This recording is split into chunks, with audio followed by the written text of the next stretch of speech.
আজকে আমার রেলের এক্সাম আছে। এক্সামটি হবে দুর্গাপুরে। আমি বাসে বা ট্রেনে না গিয়ে বাইকে করে যাব। বাইকে আমার তেল ছিল না, তাই পেট্রোল পাম্পের থেকে তেল ভরে নিলাম। আমি এখন বোলপুর শ্রীনিকেতনে দাঁড়িয়ে আছি। এখান থেকে আমাকে এলেম বাজারের রাস্তা দিয়ে যেতে হবে। এই বনটিকে এলেম বাজারের বন বলা হয়। আমি বাড়ি থেকে না খেয়ে বেরিয়ে পড়েছিলাম, তাই আমাকে খুব খিদে লেগেছিল। এলেম বাজারে পৌঁছে গিয়ে চায়ের দোকান থেকে চা বিস্কুট খেয়ে নিই। পরীক্ষাটি ছিল 9টা থেকে 10:30 পর্যন্ত। আমি পরীক্ষার সেন্টারে পৌঁছেছিলাম 8:30টার সময়। 4তলায় পরীক্ষা হচ্ছিল। পরীক্ষা শেষ হওয়ার পরই আমি তাড়াতাড়ি করে বাইরে বেরিয়ে চলে আসি। বাইকটা চুরি হয়ে যাবে কিনা তাই। আবার এখানে 11টা থেকে পরীক্ষা হবে, তাই ভিড় ছিল। এই বিল্ডিংটা হলো আমাদের পরীক্ষা সেন্টার, এবিএস একাডেমি। আমাদের 4th ফ্লোরে পরীক্ষাটা হচ্ছিল। বাইকের কাছে পৌঁছে গিয়ে দেখি বাইকটা ঠিকই আছে। খিদেতে আমার পেট জ্বালা করছিল, তাই একটা দোকান থেকে পুরি ঘুগনি খেয়ে নিয়ে পেটটাকে ভরিয়ে নিই। এই রোডটি ন্যাশনাল হাইওয়ে। অনবরত গাড়ি যাতায়াত করছে, তবে বেশিরভাগ লরি যাতায়াত করছে। এখান থেকে বিভিন্ন দিকে যাওয়া হবে, তবে আমি যাব পানাগড়ের দিকে এবং ট্রাফিক পুলিশকে একবার আমি জিজ্ঞেস করে নিয়েছি।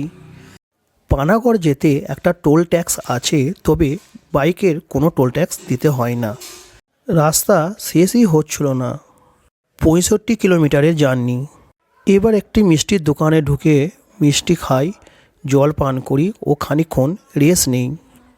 অনেকটা রাস্তা চালিয়ে ক্লান্তও লাগছিল। ভোরবেলায় ঘুম থেকে উঠেছি। এখানে এসে আমাকে রাস্তা চেঞ্জ করতে হয়।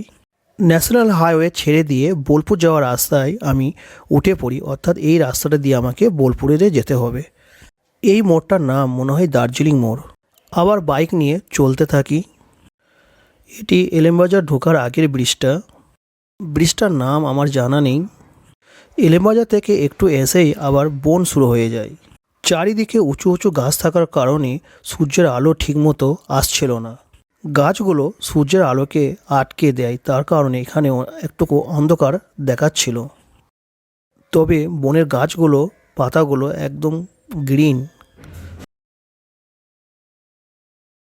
এই বনে কোনো বাঘ ভালুক থাকে না, সব সময় গাড়ি যাতায়াত করে। কোনো হাতি এসব দেখতে পাওয়া যায় না এই বনের মধ্যে।